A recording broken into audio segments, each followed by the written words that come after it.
मित्रों को, बहन भाइयों को नमो नमः, राधे राधे, जय श्री कृष्ण। मित्रों, आज हम टॉपिक लेकर आए हैं संधि। संधि की शुरुआत है।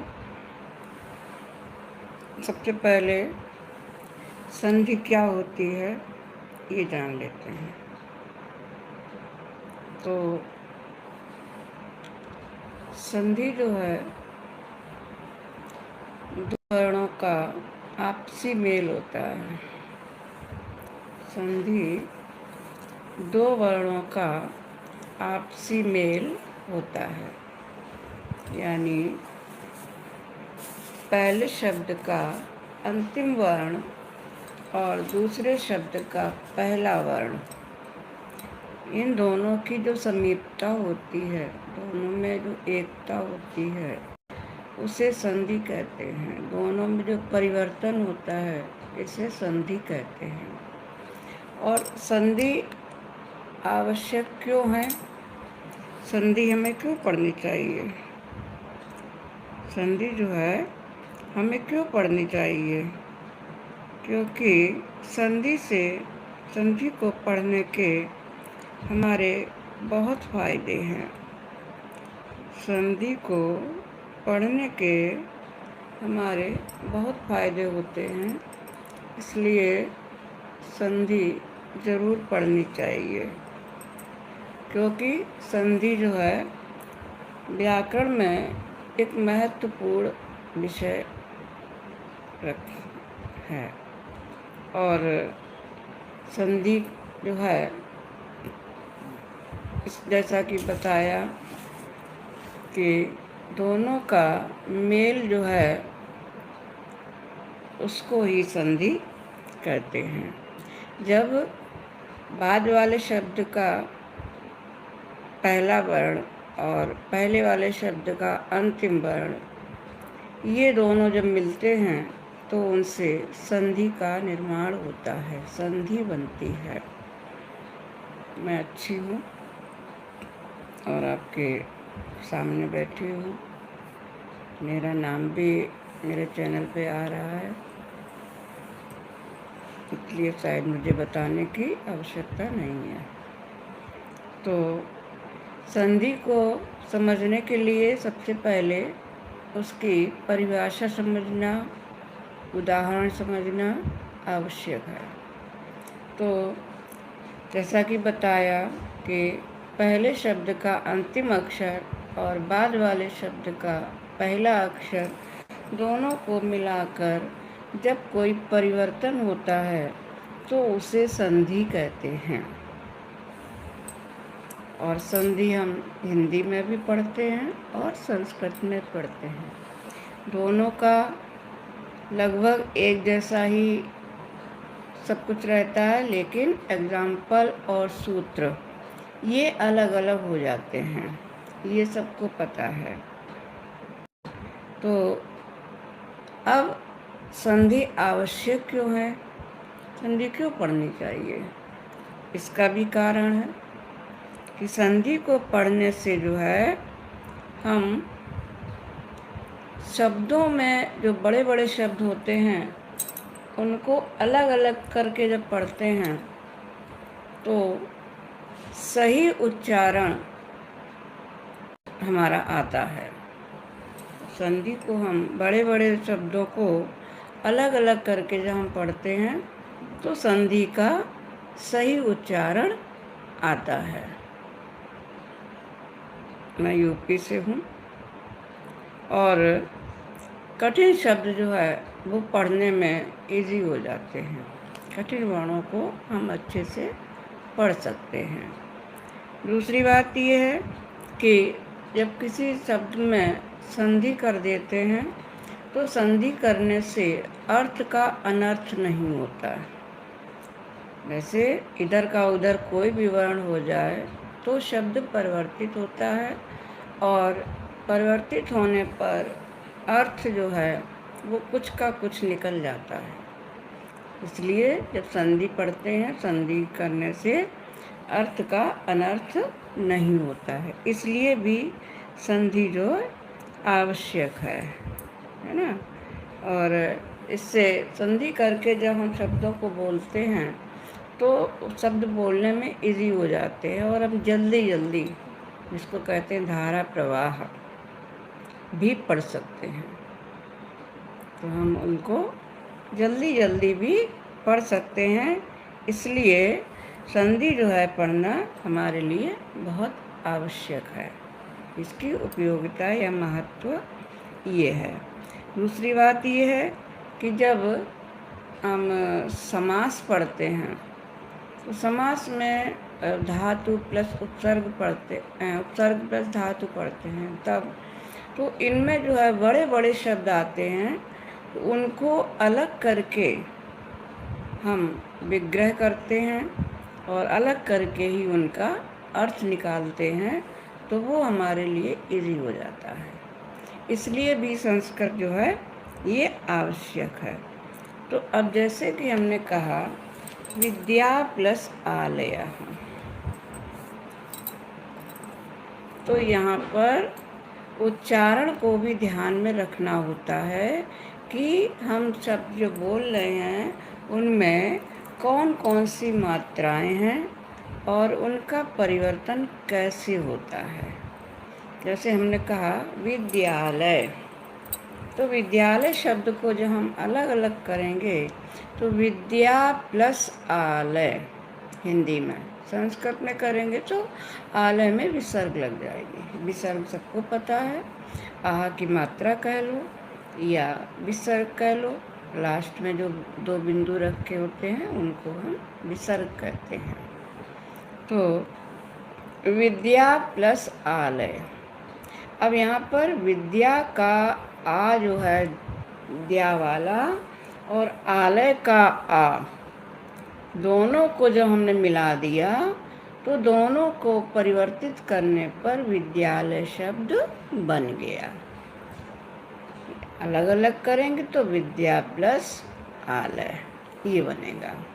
इस तरह से संधि जो है वो की जाती है। अब आगे चलते हैं तो क्या होता है कि संधि जो है कितनी है, उनके भेद क्या हैं। अभी हमने ये परिभाषा देखी कि संधि क्या होती है, संधि क्यों आवश्यक है, संधि का क्या महत्व है, संधि क्यों पढ़नी चाहिए, आदि आदि हमने बताया। तो आगे चलते हैं तो संधि कितनी होती हैं। पहला बात कि संधि कितनी होती हैं, तो मूल रूप से कहा जाए तो संधियाँ 3 होती हैं।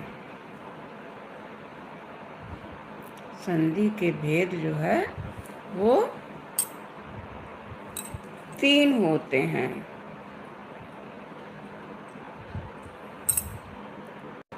कितने होते हैं? 3 होते हैं। पहली संधि स्वर संधि, दूसरी व्यंजन संधि और तीसरी विसर्ग संधि। इस तरह से संधि के 3 भेद होते हैं। पहली स्वर संधि, पहली स्वर संधि, दूसरी व्यंजन संधि और तीसरी विसर्ग संधि। तो ये 3 भेद होते हैं। इनमें सबसे पहले जो भेद है वो है स्वर संधि। अब स्वर संधि क्या होती है इसके बारे में थोड़ी जानकारी लेते हैं कि संधि जो है,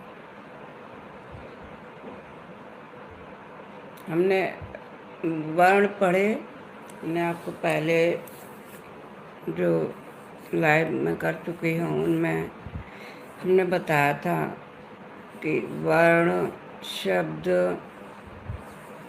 माहेश्वर सूत्र, प्रत्याहार आदि आदि। तो संधि को समझने के लिए माहेश्वर सूत्र और प्रत्याहार समझना बहुत आवश्यक है। प्रत्याहार और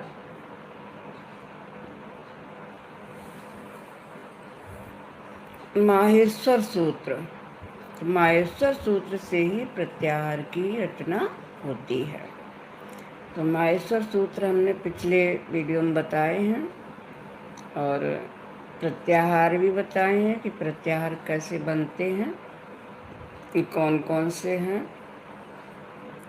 और उनका क्या उपयोग होता है। तो यहाँ पर जब संधियों में प्रत्याहार से संबंधित बात आएगी तो उसको भी बीच बीच में हम जानकारी दे देंगे। तो सबसे पहले स्वर संधि क्या होती है। स्वर संधि जब दो स्वरों का मेल होता है,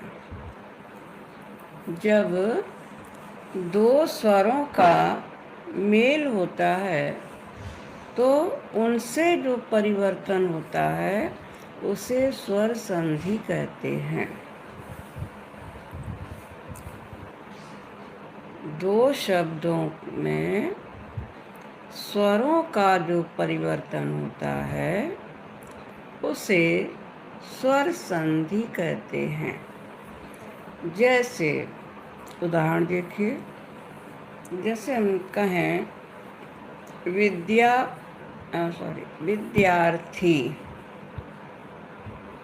मैंने बोला विद्यार्थी। अब यहाँ पर देखिए जब संधि हम अलग विच्छेद करेंगे तो उसका बनेगा विद्या प्लस अर्थी, विद्या प्लस अर्थी।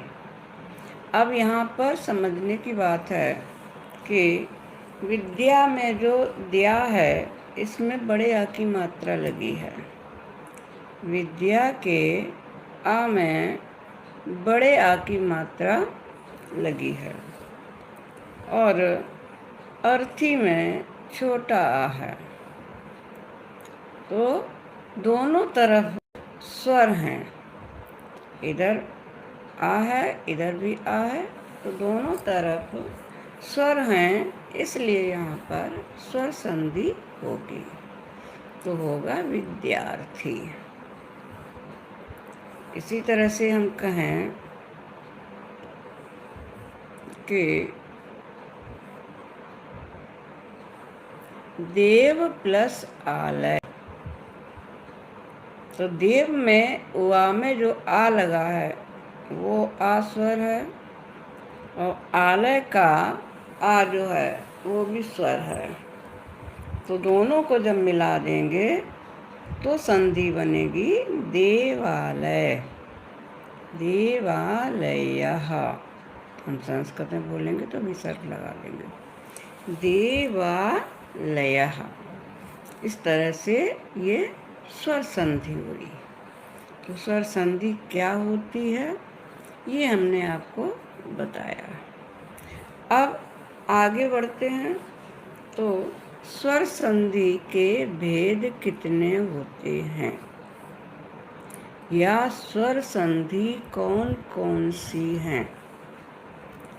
स्वर संधि के भेद कितने होते हैं या स्वर संधि कौन कौन सी हैं।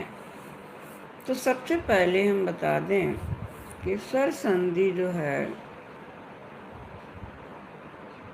मूल रूप से 6 प्रकार की पढ़ाई जाती हैं। इससे ज़्यादा भी होती हैं, 10 होती हैं, लेकिन जो पढ़ाने में आती हैं वो केवल 6 आती हैं। इनमें सबसे पहली संधि स्वर संधि में जो है वो है दीर्घ स्वर संधि। दीर्घ मतलब बड़ा। दीर्घ स्वर संधि। नंबर 2 है गुण स्वर संधि। 3 है वृद्धि स्वर संधि, 4 है यण स्वर संधि, 5 है अयादि स्वर संधि और 6 है पूर्व रूप स्वर संधि। ये 6 संधियाँ जो हैं ये स्वर संधियों के अंतर्गत आती हैं। कौन कौन सी आती है एक बार फिर सुन लेते हैं। नंबर 1 दीर्घ संधि, 2 गुण संधि, 3 वृद्धि संधि, 4 यण संधि, 5 अयादि संधि और 6 पूर्व रूप संधि। इस तरह से स्वर संधियों में स्वर संधि के 6 भेद होते हैं। अब इन 6 भेदों का पूरा विवरण, जिनमें सूत्र, परिभाषा और उदाहरण, इनके बारे में भी चर्चा होगी। धीरे धीरे आपको इन सब के बारे में भी मैं बताऊंगी। तो आगे बढ़ूं इससे पहले मैं जानना चाहती हूँ कि स्वर संधि जो परिभाषा बताई गई वो समझ में आई या नहीं आई। जो जुड़े हैं वो हाँ या ना में जवाब दे सकते हैं। यदि और कुछ पूछना है तो वो कमेंट करके पूछ सकते हैं। जैसे ये भाई साहब जो हैं, ये कौन है, राइनिंग करके हैं कोई, ये हमारा परिचय पूछ रहे हैं। तो मैं बता दूं, मैं उत्तर प्रदेश से हूँ और अच्छी हूँ। मेरा नाम चैनल पर दिया है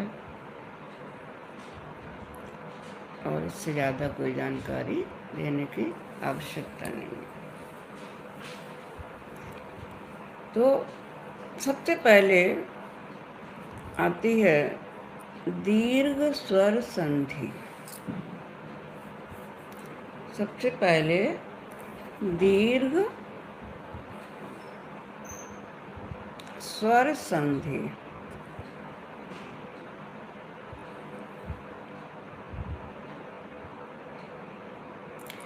दीर्घ स्वर संधि क्या है? जैसा कि नाम से ही पता चल रहा है कि दीर्घ मतलब बड़ा।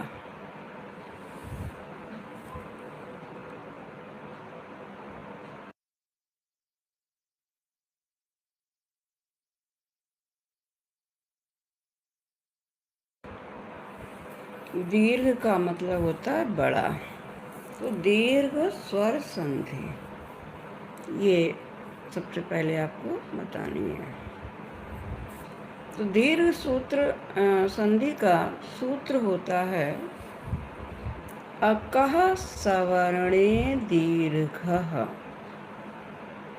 स्वर संधि का सूत्र होता है अकः सवर्णे दीर्घः। अब यहाँ पर अकः सवर्णे दीर्घ का अर्थ कैसे समझेंगे? अब यहाँ पर जो है आपको माहेश्वर सूत्र और प्रत्याहार आने चाहिए, तब आपको जल्दी समझ में आता है। लेकिन मैं समझाऊंगी ऐसे भी। तो अकः सवर्णे दीर्घः। अकः का मतलब होता है अक प्रत्याहार। और अक प्रत्याहार में कौन कौन से वर्ण आते हैं ये हम आपको पहले भी बता चुके हैं और आज भी बताएंगे। अकः अक प्रत्याहार में अ, ई, उ, री, री, ये 5 वर्ण आते हैं। कौन कौन से वर्ण आते हैं? अ, ई, उ, री, री। ये सारे वर्ण दीर्घ होते हैं, वो सॉरी ह्रस्व होते हैं, छोटे होते हैं। अ, ई, उ, री, री। अ, ई, उ, री। तो ये अक प्रत्याहार में आते हैं। तो अब आगे दिया है अकः सवर्णे। सवर्ण शब्द भी हमने आपको पिछले वीडियो में बताया था कि सवर्ण का मतलब होता है जो उच्चारण स्थान और प्रयत्न जिन वर्णों का सेम होता है, एक जैसा होता है, उनको सवर्ण कहते हैं। तो यहाँ पर उसका अर्थ वही निकलेगा कि अकः सवर्णे, कि जब अक समान वर्ण में हो, यानी पहले शब्द का अंतिम वर्ण भी जो हो, बाद वाले शब्द का पहला वर्ण भी वही हो।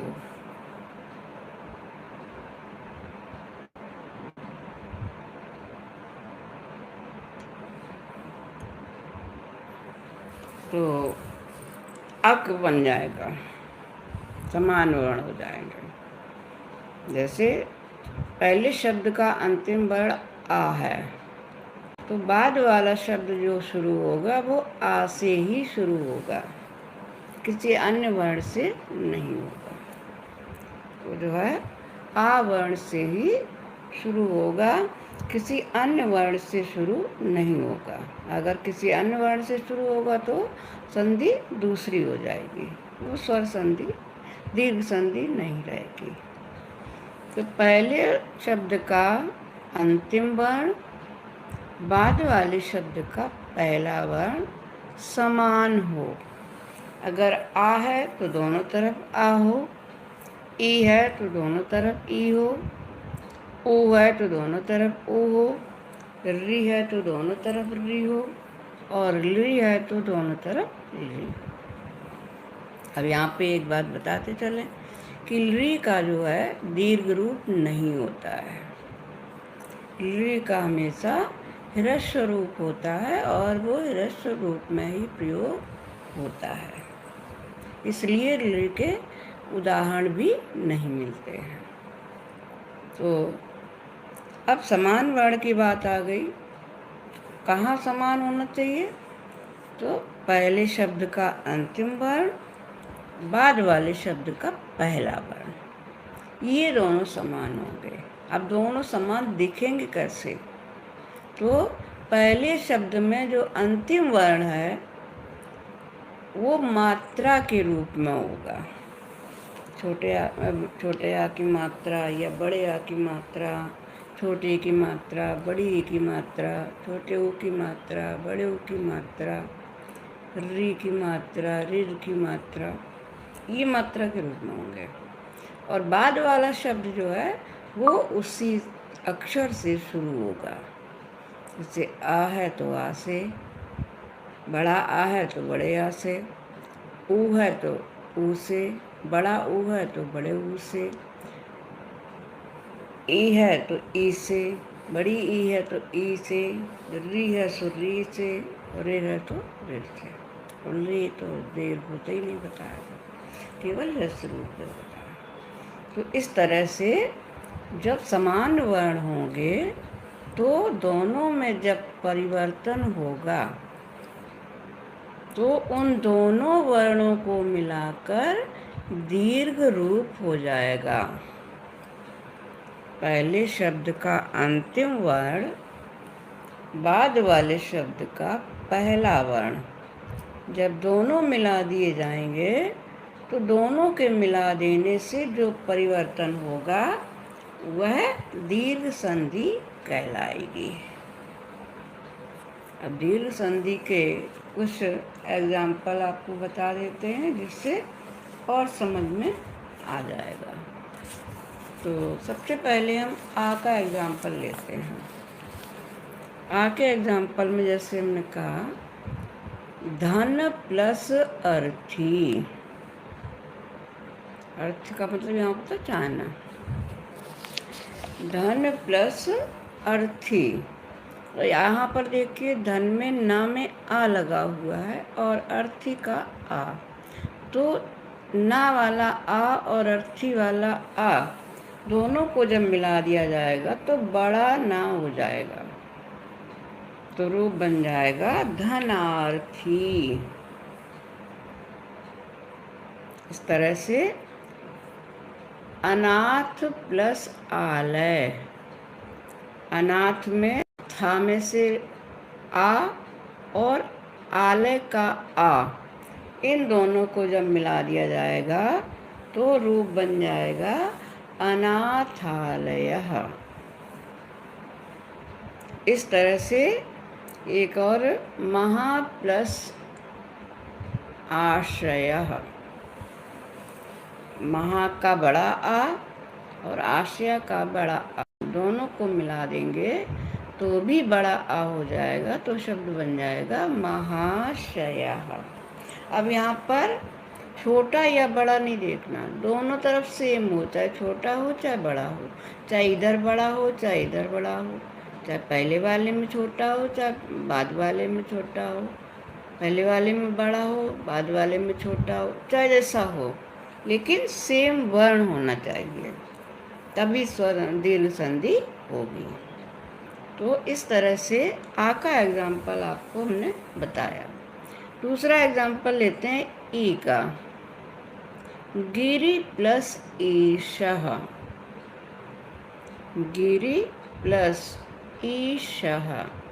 गिरि में रा में ई की मात्रा लगी है और ईशा शब्द ई से शुरू हो रहा है। तो जब गिरि वाला ई और ईसा वाला ई दोनों को मिलाएंगे तो इसका दीर्घ रूप जो बनेगा वो ई बनेगा, यानी रा बड़ा हो, बड़ी ई की मात्रा लगेगी रा पर, तो बनेगा गिरीशः। गिरीशः। इस तरह से एक एग्जाम्पल और मही प्लस इंद्रः। मही का ई, हाँ में जो ई की मात्रा लगी है, और इंद्रा का ई दोनों को मिला देंगे तो बड़ी ई की मात्रा लग जाएगी, तो बनेगा महींद्रः। इसी तरह से नदी प्लस ईशः। नदी वाला ई दा वाला और ईशा वाला ई दोनों को मिला देंगे तो बड़ी ई बनेगा, तो बनेगा नदीशः। इस तरह से ई का एग्जाम्पल। ऊ का एग्जाम्पल है वधु प्लस उत्सवः। वधु में से धा का ऊ और उत्सवा में से ऊ दोनों को मिला देंगे तो बड़ा ऊ बन के धा पर मात्रा के रूप में लगेगा, तो शब्द बनेगा वधूत्सवः। क्या शब्द बनेगा? वधूत्सवः। लघु प्लस ऊर्मिः।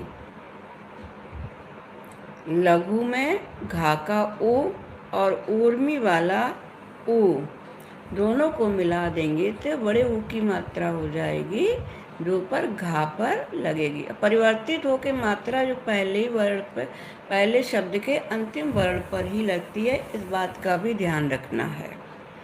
तो लघूर्मिः, घा पे बड़े ऊ की मात्रा लग जाएगी तो बन जाएगा लघूर्मि।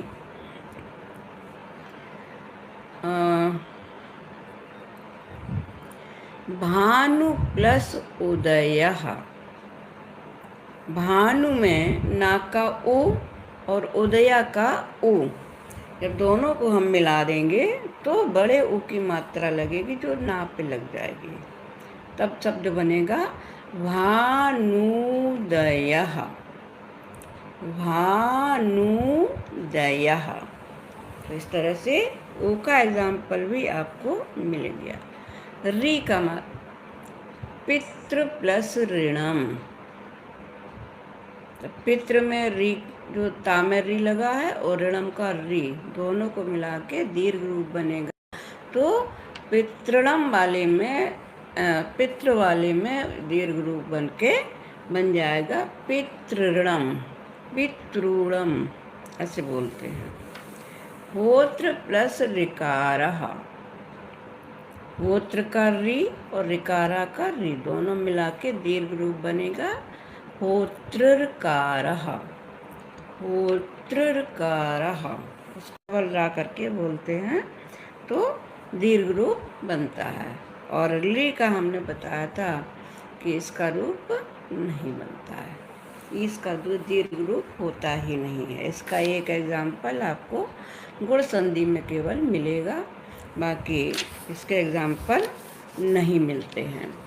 तो इस तरह से आज हमने आपको संधि की परिभाषा, संधि की उपयोगिता, संधि का महत्व या संधि की आवश्यकता, और स्वर संधि, संधियों के भेद, और स्वर संधि में दीर्घ संधि के बारे में बताया। तो आज का इतना ही था। आगे अगली संधि लेकर हम आएंगे। तब तक आप लोग स्वस्थ रहें, मस्त रहें, खुश रहें, और आपका दिन मंगलमय हो, मैं यही कामना करती हूँ ईश्वर से। और हमारे चैनल को या हमारे इस काम में बराबर सहयोगी बने रहिए, हमारा सहयोग करते रहिए। सहयोग कैसे करना है आप लोग जानते हैं, तो मैं बार बार नहीं बताऊंगी। और मेरे साथ रहकर मुझे आगे बढ़ने का मौका दीजिए। बस इतना ही। तो आज के लिए सभी का बहुत बहुत धन्यवाद, जो जुड़े हैं हमसे। जो नहीं जुड़ पाए हैं वो हमारा वीडियो देख लें, तो उनको संधि के बारे में जानकारी मिलेगी। वैसे तो बहुत सारी टॉपिक पढ़े रहते संधियों के भी, लेकिन समझाने का तरीका सबका अलग अलग होता है। इसलिए हो सकता है मेरा तरीका आप लोगों को अच्छा लगे और आप लोग उसमें सहयोग करें आगे भी। तो बस आज का इतना ही। सभी को बहुत बहुत धन्यवाद। सभी को राधे कृष्णा। सभी को नमो नमः।